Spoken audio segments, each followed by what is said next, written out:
لا حول ولا قوة إلا بالله العلي العظيم. حسبنا الله ونعم الوكيل، نعم المولى ونعم النصير. أعوذ بالله من الشيطان اللعين الرجيم. بسم الله الرحمن الرحيم.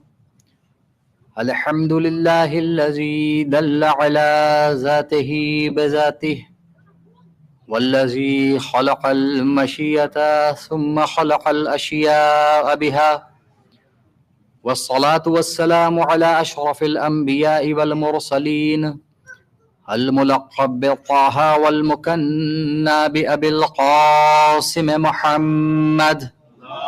اللهم صل على محمد وآل محمد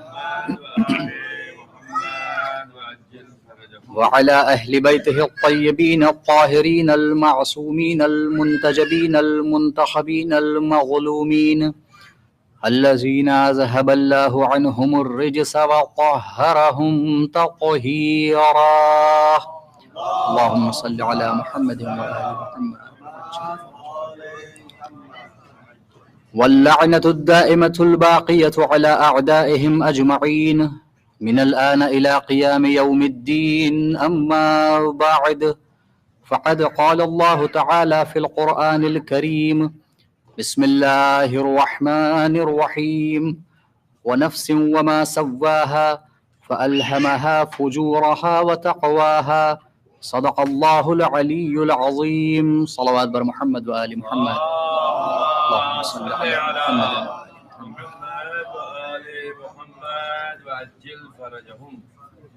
Before we start, I would like to request all the brothers to please come forward. Those of you who can, except the people who have to sit on the chairs, please do come forward and take a seat here. Come on the main page of the Farshaza instead of going on the Hashia. Allahumma salli ala Muhammadin wa ali Muhammad. If you brothers can also come to this side, please recite a salawat and come to this side. Salawat bar Muhammad wa ali Muhammad. Allahumma salli ala Muhammadin wa ali Muhammad wa ajil farajah. For these 10 nights, the topic that we have chosen is getting closer to the Imam of our time, and we have been discussing different topics that are connected to the reality of getting closer to the Imam of our time. An issue that always needs to be discussed from the member, and that has been the topic of many of the narrations of the Ahlebait alayhimus salam, as well as the different Quranic verses, is the upbringing of our children. It is, of course, not imaginable to think that a person can get closer to the Imam of his time without paying any attention to the upbringing of his children or her children. We have several narrations from the incidents. We have several narrations from the scholars where a person reached a certain level of spiritual purity, but still he was reprimanded by the Imam of his time just because he was heedless towards his children. We have a narration where a person meets another person whom he knew was a great arif, and he said that whenever you have the honor of meeting Imam of our time, Imam Zamana alayhi salam, please convey my salam to him. Sallu ala Muhammad.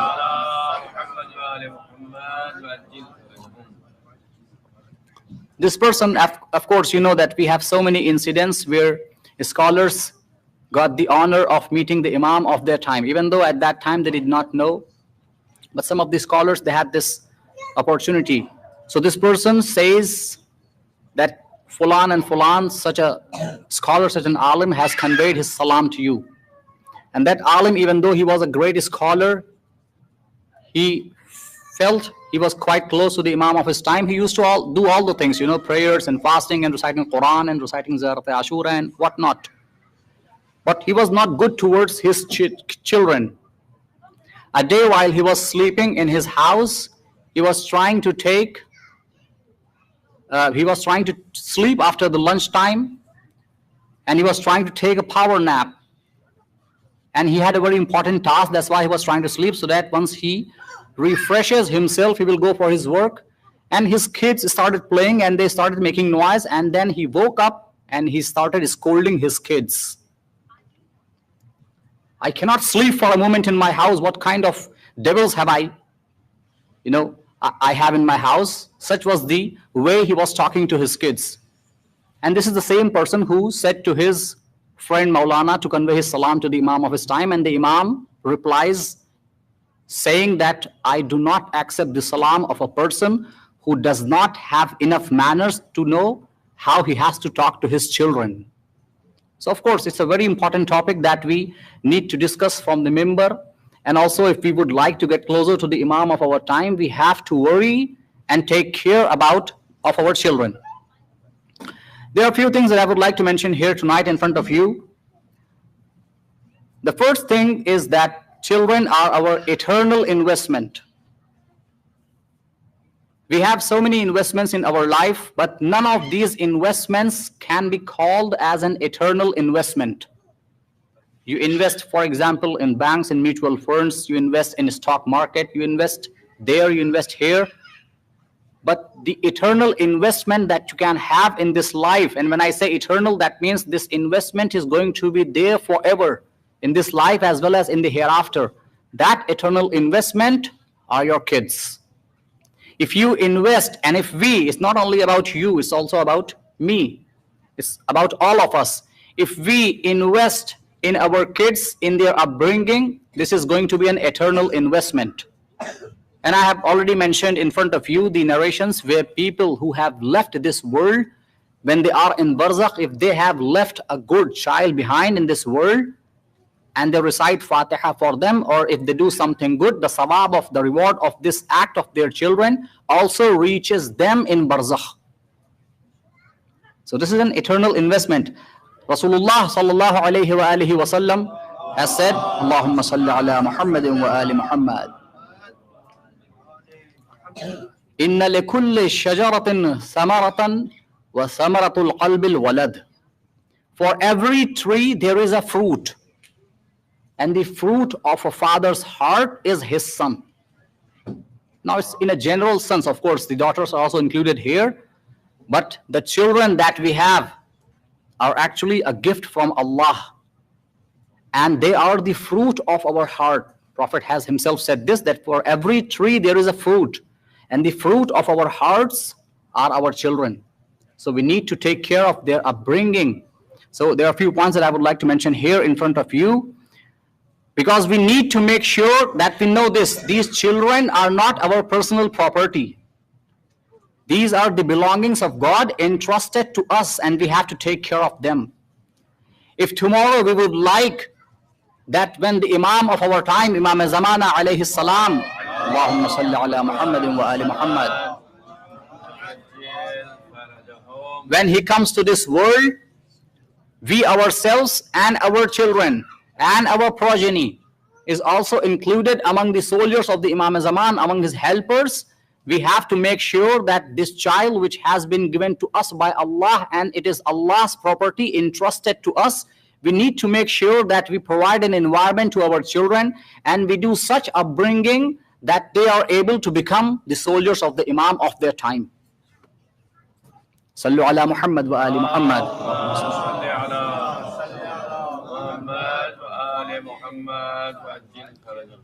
One thing that we have to keep in our mind, if we would like to really do the best upbringing of our kids, especially living in a place like this, even though the world has now become a global village, most of the problems that we used to have earlier in such places, those problems are now global because of the technology. But there is one thing that we need to keep in our mind if we are really serious about the upbringing of our children, is that we must know what our kids are being exposed to. Sometimes this is the problem that we face in our houses, that we are so busy earning money for our family. 7 a.m., for example, a father wakes up, or let's say if he is fortunate enough, if he has the tawfiq, he wakes up for the Fajr prayers, and then after that he goes to his job, and when he is back to his house, his children have already gone to bed, and he only has the time left to say Khuda Hafiz, good night, give a simple or gentle kiss, and then this father goes to his bedroom, and then the next morning starts. The next day, his job starts again. So in between, no time for children.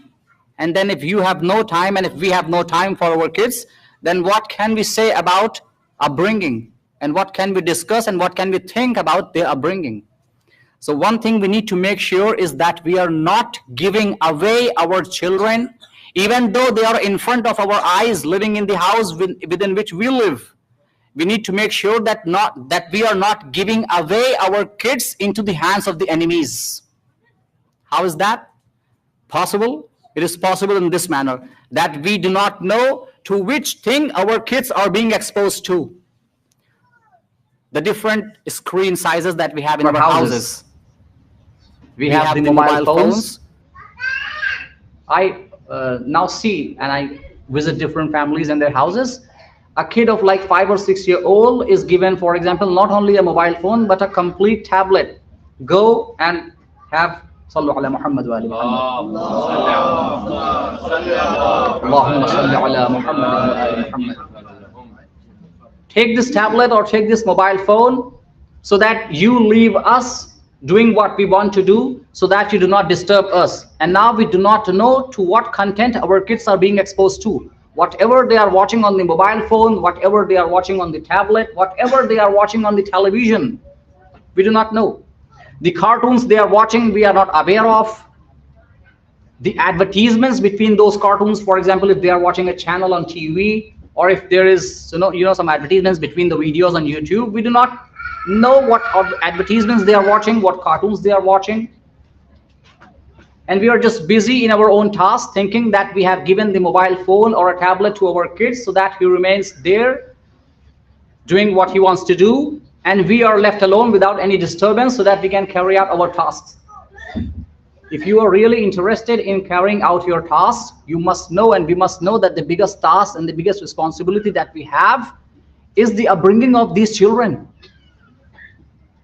They are the biggest responsibility given to us by Allah. So we need to make sure what our kids are being exposed to. Amirul Mu'mineen Ali ibn Abi Talib alayhi salam, he says in one of the narrations, Sallu ala Muhammad wa ali Muhammad. You know, when our kids, they come to this world and then they are like 2 years or just 1 year old kid, they will receive everything that they have been given. They will receive everything that they are given, because at this point of time, at this stage, they are not able to differentiate between what is good and what is bad. Sallu ala Muhammad wa ali Muhammad.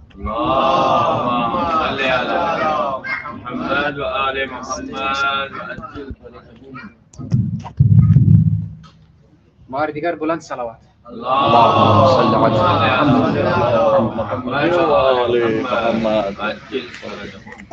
They at this stage, for example, if your children is 2 years old or 3 years old, he or she does not know what is good or what is bad. They do not have this ability to differentiate between good or bad. So there is a narration from Amirul Mu'mineen alayhi salam that is quite relative to the time in which we are living, where he says, Innama qalbul hadathi kal ardil khaliyah. The heart of a young child is like an empty land where there is nothing, where nothing has been sown. Whatever is thrown on it, it simply receives it. Ma ulqiya fiha min shay'in qabilathu.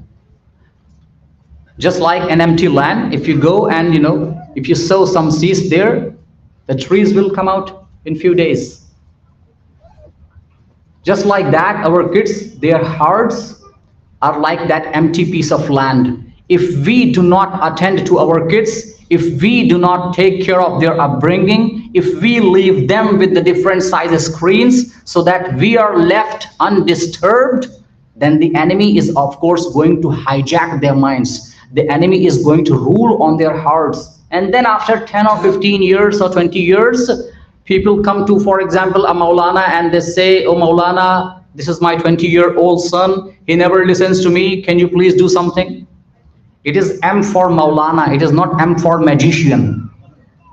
He cannot, simply just move a magic wand and say, be a good son, and he becomes a good son. If this was possible, Hazrat Nuh alayhi salam would have made his son a good son. Even a prophet like him had a son like this. So if we really want to have children whom we are proud of in the coming future, we have to start thinking about their upbringing from now. This is the Farashi Azah of Imam Hussain alayhi salam. This is the member of Imam Hussain alayhi salam. And from here, this holy message needs to be conveyed to the mu'mineen. These are the 10 nights, as I said, and as I usually say every year when we have the Chand Raat Majlis, on the 29th of Zulhijj, we always discuss the importance of Azadari and what we have to do in these 10 nights, or more specifically in the 2 months and 8 days. It is not only that we have to work upon ourselves, it is also that we have to, along with ourselves, we have to also work upon the selves of our family and our kids. Allah says in the Quran, "Qu anfusakum wa ahlikum nara." Allah does not only say, "Qu anfusakum nara," save your soul, save your nafs from the hellfire. No, he says, "Qu anfusakum wa ahlikum," save yourselves and your family members from the hellfire. So for example, if a person has come here, I'm not trying to target anyone, I'm just saying it in a general sense. For example, if I go to a majlis whereas I do not even think about taking my kids to the Farsh Azah because I have hundreds of excuses. They might throw some tantrums there, they might not let me, they won't let me listen to the majlis, this problem, that problem, they might start crying. No, put aside these problems and take your kids to the Farsh Azah, because it is not only yourself that you have to take care of, it is the selves of your kids, it is the souls of your kids that you also have to take care of. Sallu ala Muhammad wa ali Muhammad.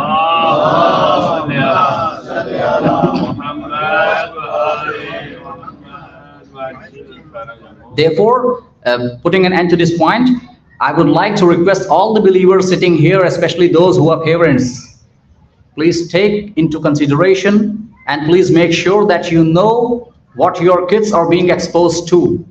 Do not be oblivious of your kids, that they might be doing something, inshallah, and they might be doing everything good. No, take care of them. Be like a father.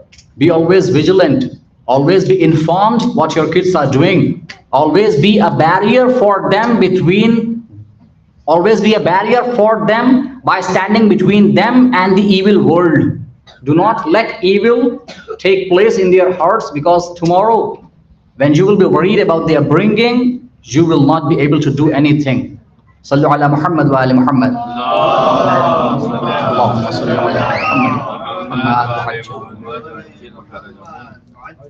The next point that I would like to mention here for our brothers and sisters sitting behind the curtains, those who are parents, is to make sure that we have the Islamic attitude when it comes to dealing with our kids, when it comes to dealing with our children.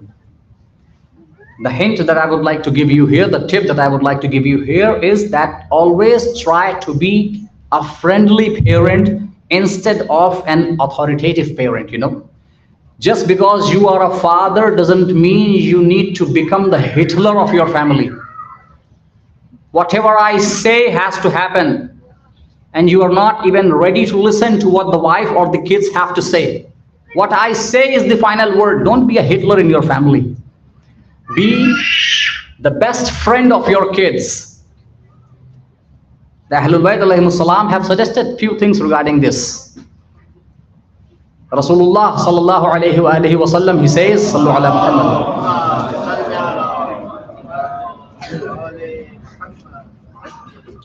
Please recite a salawat in the loudest of your voices. Let us just see how much strength we have. Allahumma salli ala Muhammadin wa ali Muhammad. He says, Man kana indahu sabiyyun falyatasaba lah. Prophet Muhammad sallallahu alayhi wa sallam, he says that anyone who is sitting with a kid, he should also become a kid when he is playing, when he is, interacting with that kid. Don't be a 50 years old or a 35 or 25 years old man. When you are dealing with kids, become kids with them. When you are in your house, please try your best to stay away from your office work and spend time with your kids. This is the most important part of the upbringing. Even if you are playing hide and seek with your kids inside your house, that is something with which Allah is happy. Spend time with them. Create a sense of belongingness. There are families which are, I do not want to use this word, but I do not have any exact word in my mind right now. Such a cursed family is a family where, for example, the kids are waiting for the father to go somewhere, like for example, a week, so that we have some time for ourselves and so that we breathe freely. We have a narration from Ahlebait alayhimus salam, which has a zahir and a batin. Let me narrate that for you. Where most probably the sixth Imam Ja'far Sadiq alayhi salam says, Allahumma salli ala Muhammad wa ali Muhammad. Where he says that angels do not enter a house in which there is a dog. Now the zahir of this narration is quite understandable for you, because dog is an impure animal. It's Ainul Najis, so we are not allowed to keep it inside our house. Of course, for the safety purposes, we can keep it outside so that it guards.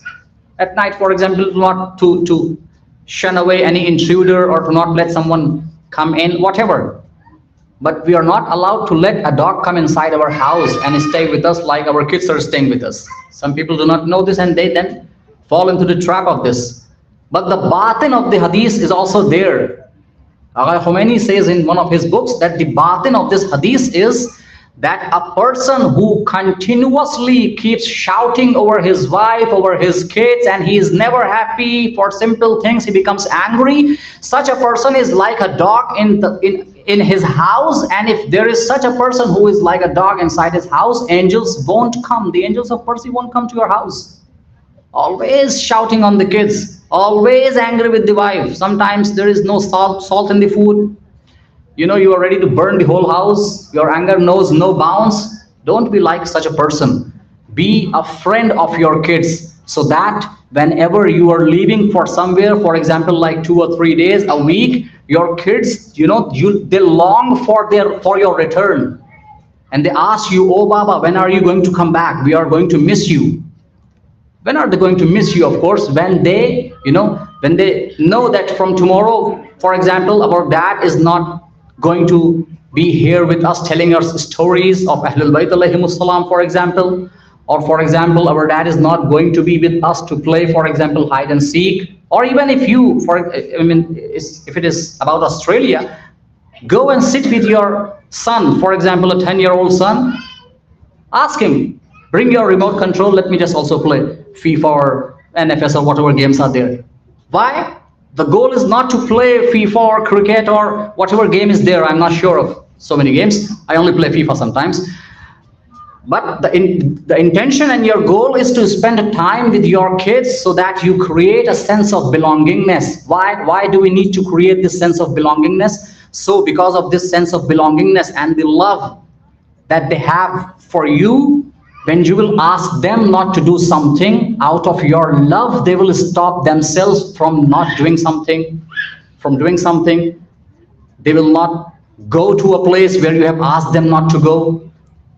But first you have to develop that relationship with your kids. Allahumma Muhammad wa ali Muhammad.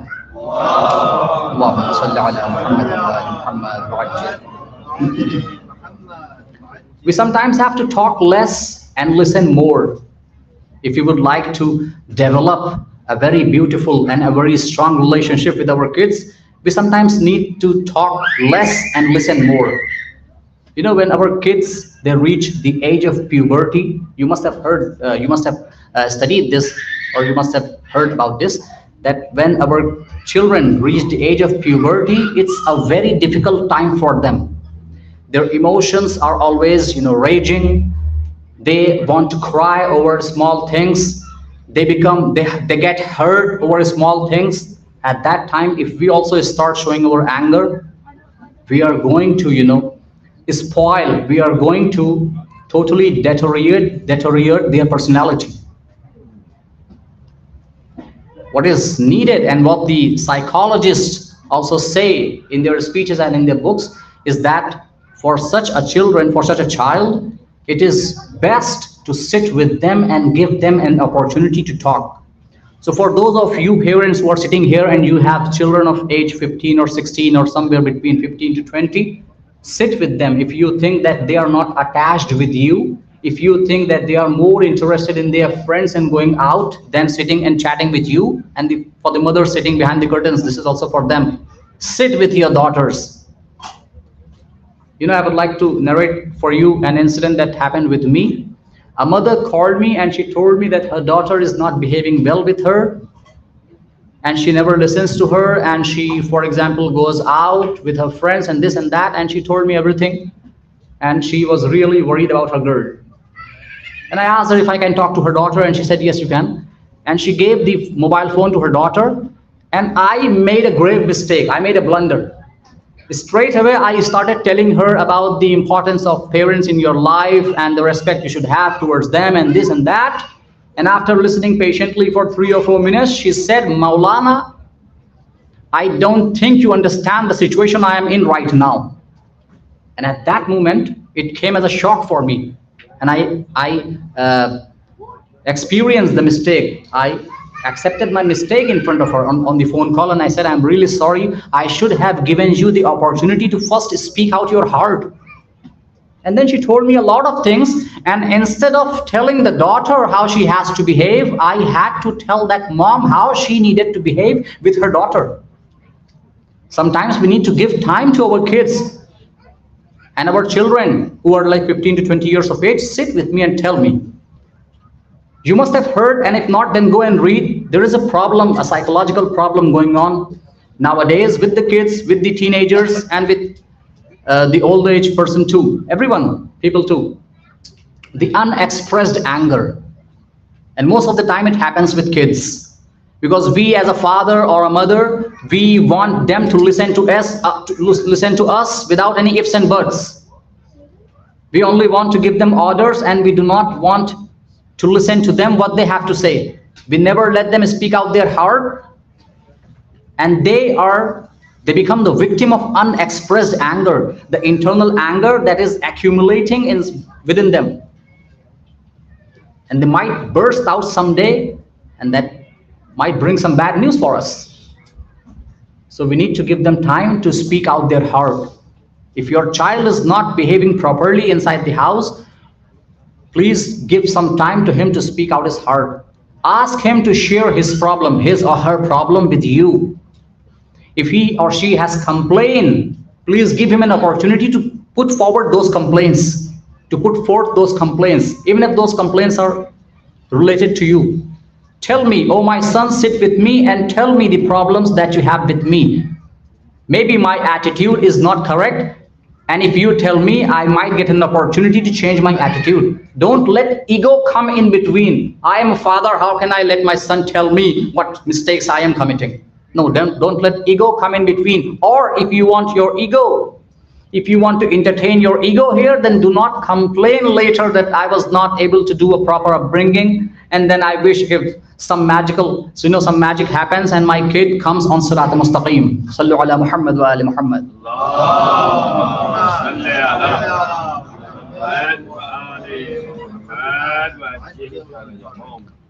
One more point that is really, really important, and that plays a very important role in the upbringing of our children and helps them in maintaining a very good mental health, is the relationship between the husband and the wife, the father and the mother of the children.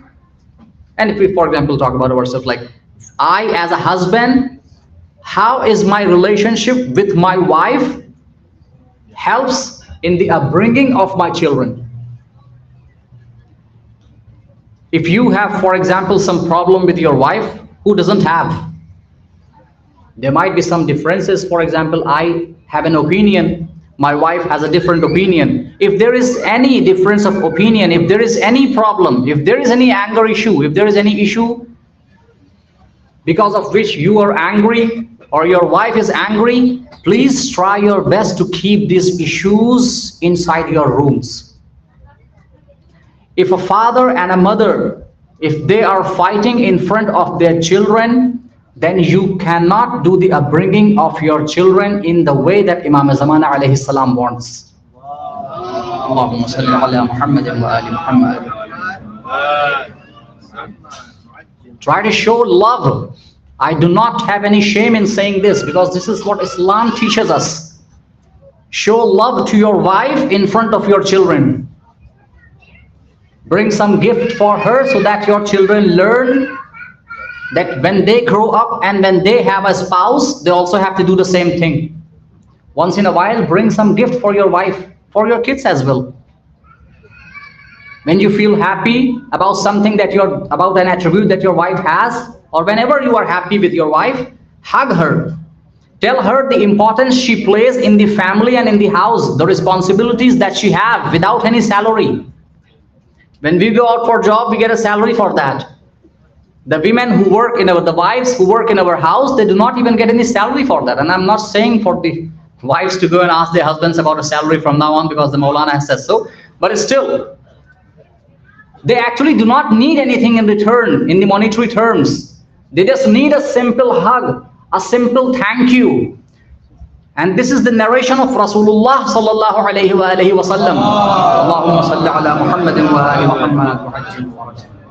That he says that when a husband says to his wife even once that ana uhibbuke, that I love you, these three words a wife never forgets until the end of her life.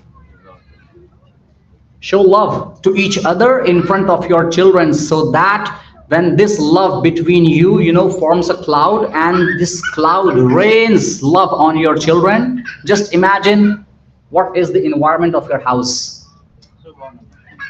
Always try to act on these points, because these majalis, alhamdulillah, we have this setup that these majalis are getting recorded. Here you do not get the opportunity to record these points. Go back and go to the page of Qayem on Facebook or YouTube and listen to these points. Try to act on these points.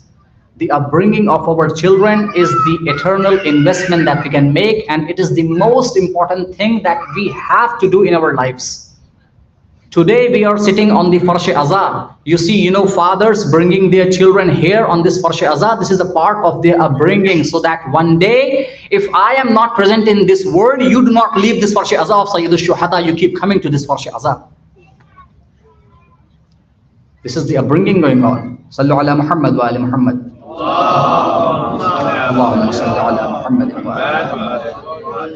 The last point that I would like to mention for tonight's speech, and before we end this part and we enter Masa'ib, is that practice what you preach.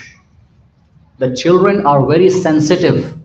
A 2-year or a 3-year-old child notices every single thing that you do. We think we are really smart, but they are far smarter than us. That is, that example we always give. You ask your child not to speak lie, then someone knocks on your door, you would like to continue sleeping, and you tell your child to go and tell him, that person who is standing on the door, that father is not at home. You tell your child, do not speak lie, whereas you are teaching through your actions that you have to lie in conditions where you think it is profitable for you. You tell your children, pray. You went to the majlis tonight and the Maulana was talking about the importance of prayers, pray. But your child is not seeing you praying anywhere. He never sees you praying. And that is the reason why Ahlebait alayhimus salam have said, the real tabligh is not done with the help of your tongue. The real tabligh is done with the help of your body, with the help of your actions. Kunu du'atan linnase bighayri alsinatikum. Be the callers of people towards Allah without the use of your tongue. How can we preach without the use of our tongue? When the Muazzin says Allahu Akbar, or when the app in our mobile phone says Allahu Akbar, stand up for prayers. You must have seen this in your own house, and I said this in one of the majalis last year, that while when we stand on the prayer mat, if we are praying prayer on the time, we say Allahu Akbar, a 2-year or 3-year-old kid, they start coming towards the musalla, the prayer mat, they start playing with the tasbih of the sajdaga. They do not even know what is going on here. But this is still tarbiyat going on. At least they are drawing themselves near to the place where they will be standing in future, inshallah, and offering their prayers in front of Allah subhanahu wa ta'ala. So this is tarbiyah going on. Do actions instead of, just doing the lip service. Walk the talk. Practice what you preach. Stand up and recite Ziyarat Ashura, and your kids, you will see one day they are also reciting Ziyarat Ashura. Offer the prayers on time, and you will also see one day that your kids are also offering the prayers. Going to the Jama'ah prayer, take your kids along with you, and they will also inculcate within themselves the habit of offering the Namaz Jama'ah every time they have an opportunity. And if you want to see an example from the Ahlebait alayhimus salam, what best can be an example other than Aliyun al-Akbar alayhi salam? Just look at the tarbiyah, the upbringing of Imam Hussain alayhi salam.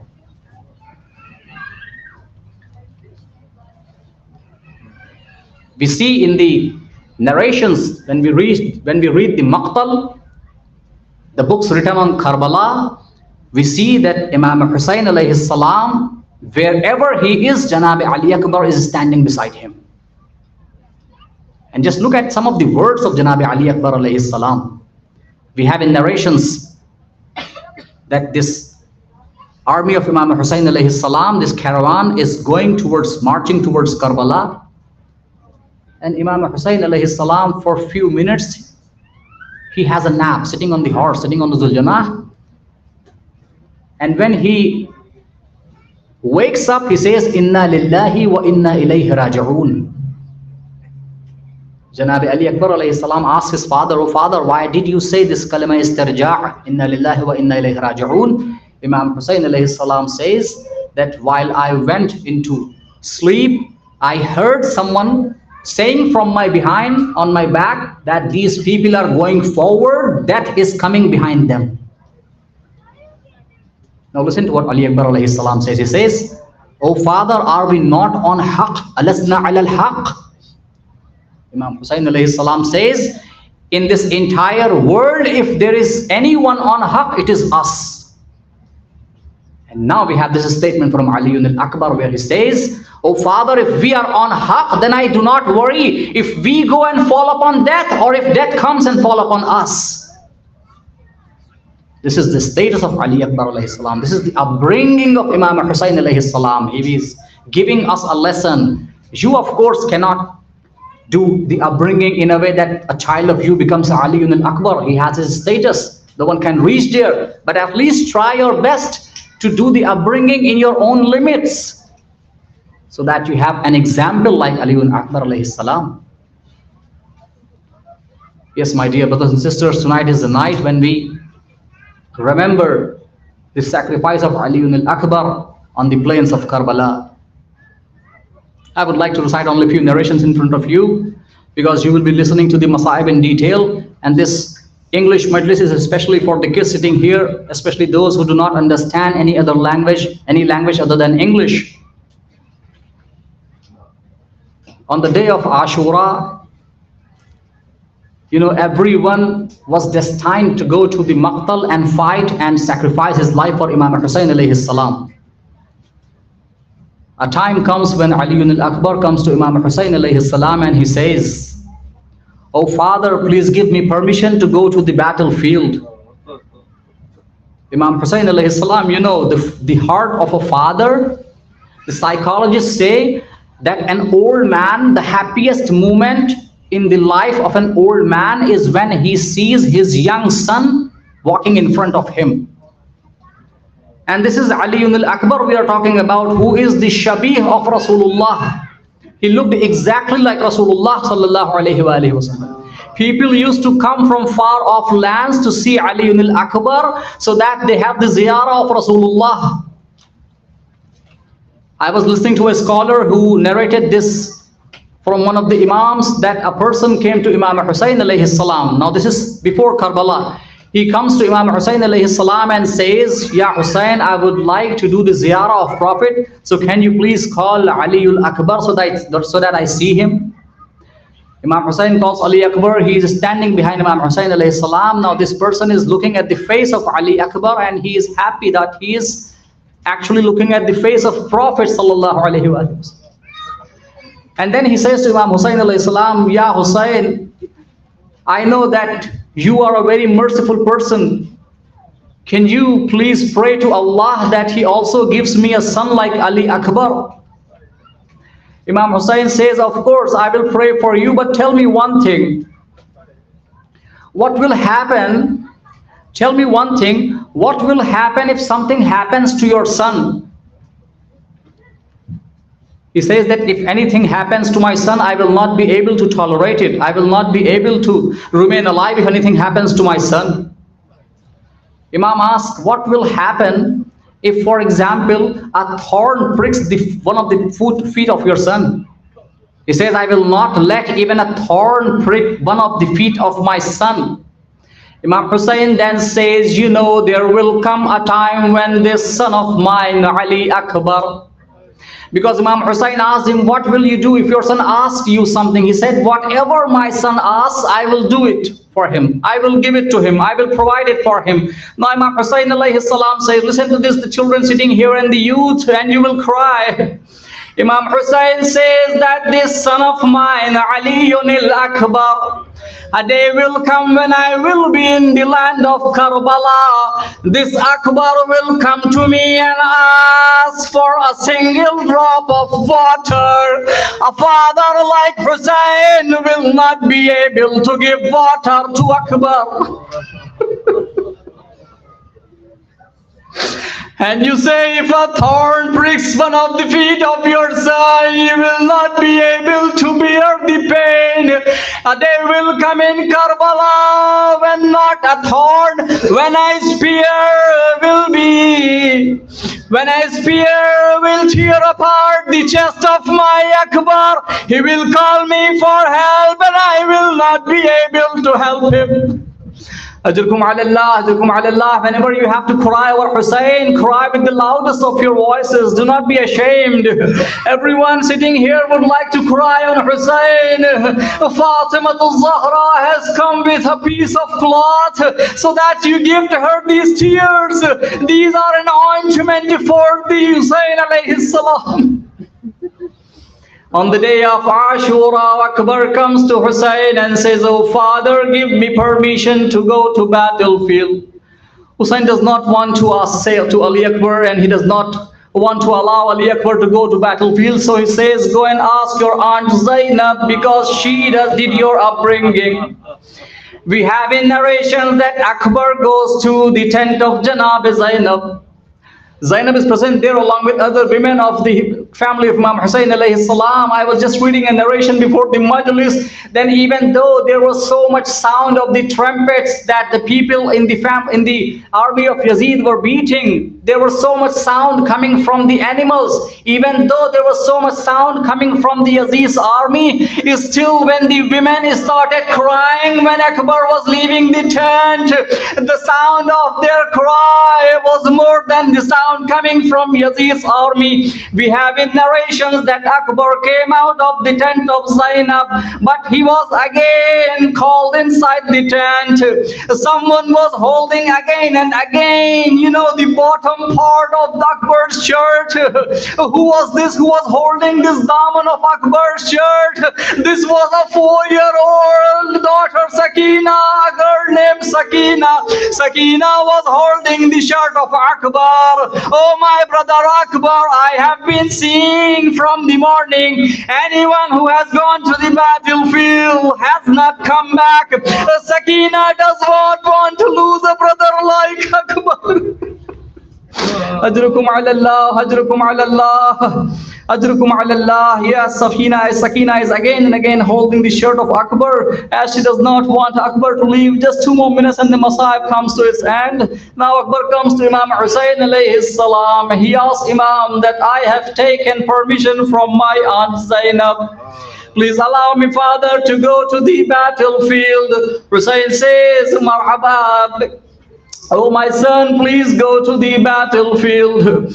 Akbar now sits on the Zuljana. The narration says that Akbar started moving towards the battlefield. While Akbar was moving towards the battlefield, he heard someone is running behind him. He heard the sound of footsteps. Akbar turned and saw that Hussein was running behind the Zuljana. Ya bunayya, mahlan mahla. Oh, my son, please go slowly. Akbar stopped the horse. He turned towards his father. Oh, father, you gave me the permission to go to the battlefield. Why are you not coming? Why are you now coming behind me? Hussein said something that if you listen to, you will cry more and more. Hussein said, oh my Akbar, I wish if you had a son like you would know what loss it is to lose a son like you. Ajrukum ala Allah, ajrukum ala Allah. Now Akbar goes and fight in the battlefield. Akbar goes and fight in the battlefield. No one is able to defeat Akbar. He is sending the enemies to hell. When a person took a spear in his hand, he was waiting in ambush to attack on Ali ibn Akbar. When Akbar passed by him, he threw the spear. It went inside the chest of Akbar. You know what happened when the spear went inside the chest of Akbar? The head of the spear broke inside the chest of Akbar. Now Akbar was not able to hold himself on the back of the Zuljana. Akbar puts his hands, his arms around the neck of Zuljana. Now he falls on the ground. Hussein is standing on a higher position, seeing Akbar doing jihad. Zainab is seeing Hussein from the tent. Layla is seeing Zainab's face. When Akbar falls on the ground, Hussein falls on that cliff. Seeing Hussein, Zainab falls. Seeing Zainab, Layla. Ajrukum ala Allah, ajrukum ala Allah. I do not know how Hussein managed to reach Akbar when he cried out for help. The narrations say that Hussein was not able to see anything. Instead of walking, Hussein was crawling on his knees. Aina, Aina, ya Ali, where are you, my son Ali? Ali ibn Akbar called out for Hussein. Hussein reached near Ali Akbar. He saw the spearhead inside Akbar's chest.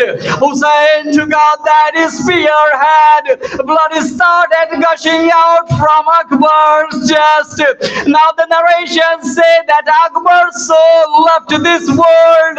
Now one more line. The narrations say that Hussein, when he saw Akbar in this condition, Hussein put his cheek on Akbar's cheek and he started crying. He never cried in this way. ألا لعنة الله على القوم الظالمين فسيعلم الذين ظلموا أي منقلب ينقلبون إنا لله وإنا إليه راجعون.